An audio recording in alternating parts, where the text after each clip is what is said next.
practiced and prepared and you delivered a great presentation, but the work's not done yet. This series of videos will help you know what to do after the speech.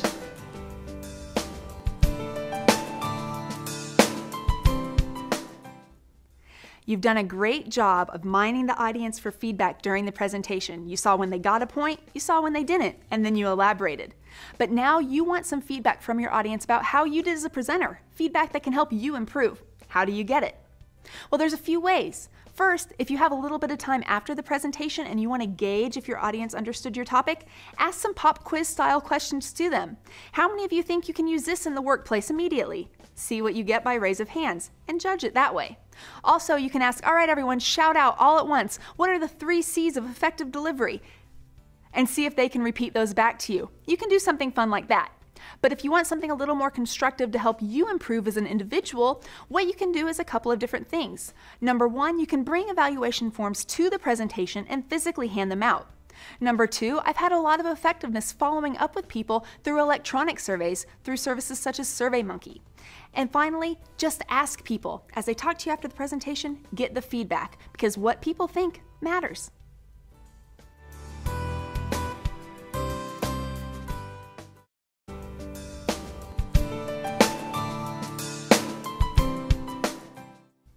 Good job. You're done with the content portion of your presentation. Now it's on to Q&A. But handling Q&A can sometimes be a little sticky. So here's some tips to help you deal with it more effectively. First, whenever someone asks you a question, what you should always do is repeat the question back to them. It serves 2 purposes.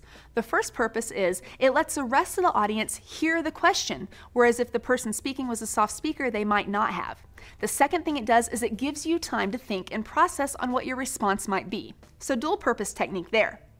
But let's say you have a person who is incessantly asking you questions and taking up a lot of time.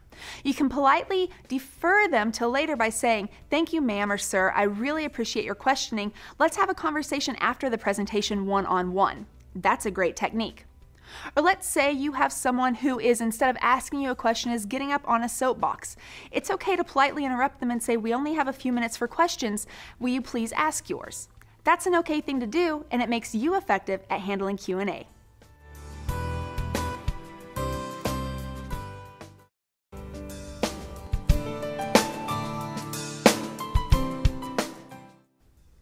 When people ask me, "Jill, what can I do to make sure my facial expressions are appropriate when I'm giving a presentation?" the best answer I can give them is get a video of yourself giving a speech. The reason you want to do this is because when you watch a video of yourself, number 1, it'll probably be a very humbling experience. I know it is for me. But number 2, you get a chance to focus in on specific aspects of nonverbal delivery that you can't without a video. For example, if you want to focus in on your facial expressions and how they're conveying or not conveying your message, what you'll want to do is immediately after your speech, whenever you can get the video, take that video, put it into your computer, wherever you're watching it, and then turn the sound off. You heard me, no sound at all. You're going to watch yourself on video and you're going to watch your facial expressions, but you're not going to hear any sound whatsoever. You're going to see if the facial expressions that you see and witness match the message that you intended to deliver. And that's how you study your face.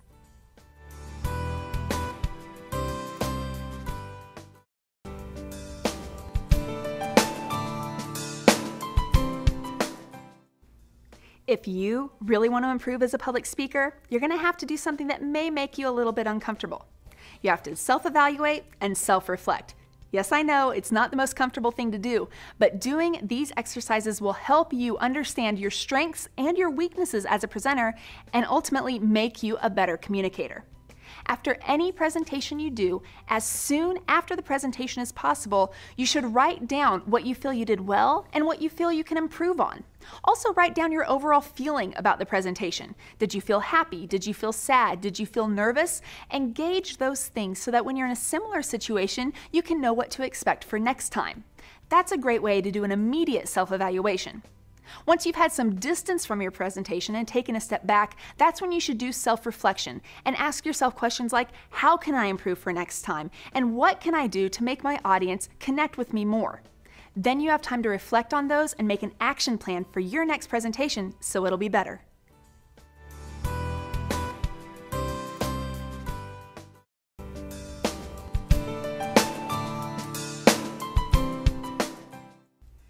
In another presentation, I told you all about the paralanguage roller coaster. But how do you know if you took your audience on a paralanguage ride?